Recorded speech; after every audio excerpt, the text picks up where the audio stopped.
तरी 260 पर्यंत तरी गेलीत नाही? हां, खरं आधी 287 दिला त्याचं काय? बॉलिंगचा सगळा विषय आहे का ताई?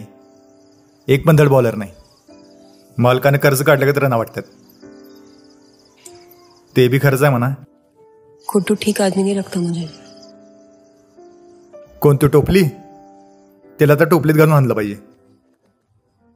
खरं एकट्याला दोष देऊन का उपयोग? सगळी बॉलिंग लाईनअपच गणलंय. असं वाटतंय की आता दाजीनी स्वतः बॉलिंग करायला सुरू करायला पाहिजे. रिस्क घ्यायला काय हरकत आहे?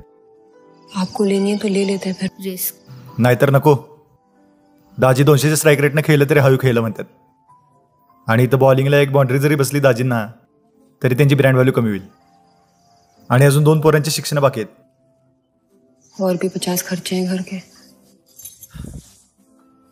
अम्मा भी कह रही थी मन बड़ा अशांत हो रहा उनका. कीर्तन करवाना चाह रही थी घर पे. करूया कीर्तन. पण तुला सांगतो, कीर्तनात भक्तिभावाने दाजी एकटंच गाणं म्हणतील. लईत लई तो कार्तिक सुरात सुरू मिळवेल. खरं बाकी सगळे टाळ्या वाजवायलाच आहेत.